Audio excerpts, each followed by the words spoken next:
To our world leaders, we cannot deny the fact that our world is facing a disease-causing pandemic. Each nation, country, tribe, community is having no clear idea on how to combat this battle. I am aware that each of you is doing your job in this type of warfare we all are facing right now. Our adversary is so small that no naked eye could see, but have infected millions and have killed thousands of people, young and old, rich and poor, men and women, globally without a doubt. Defenseless, they're helpless.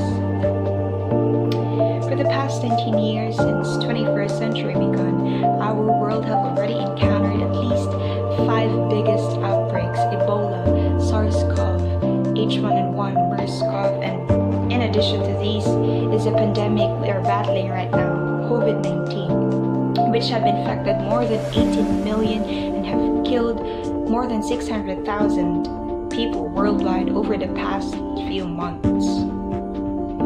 Recent large outbreaks before this century have also left marks on millions of people in the past. Our world have encountered numerous pandemic histories, and how do we address to these types of concerns? How do you as world leaders attend to it? Over time, a lot of things have happened, and this isn't the first time we are facing this. And how did we learn from the past?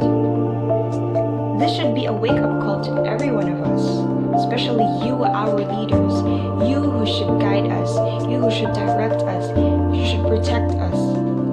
These happenings should awaken us to prepare better for the future, especially for the future disease outbreaks. And are we prepared? Have we fought better? I know that as leaders, you are doing all the means for us to become victors over the war of the unseen. But how long are we going to suffer for this? Until we all die? COVID is not our only enemy. We need the best strategic plan to overcome this tiny killer. An idea from the past states that by Ebola outbreak, we learn health preparedness. And I don't think that worked. As a global citizen, I'd like to share with you my recommendations to help Earth survive torture.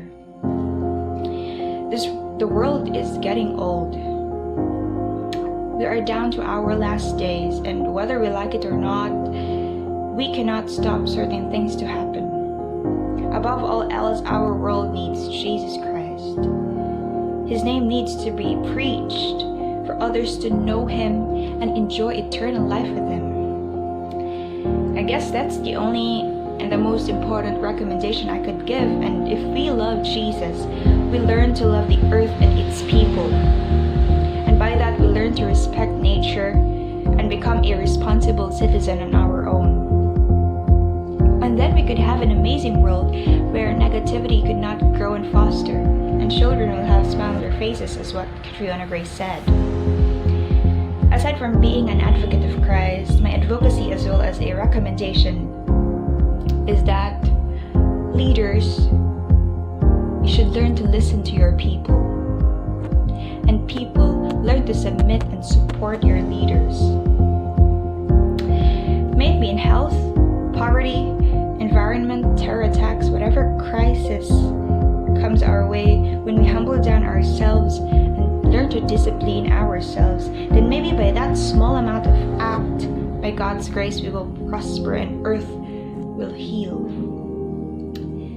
Not just as an individual, but as a whole, as a global citizen. Because we may differ in culture and language, but we are the same. We live in the same earth. Thank you to our government, to our frontliners, and to all our world leaders. You may not be perfect. We may sometimes disagree with your decisions, your laws, but we still continue to support you. Do your best, do your job, and God will do the rest.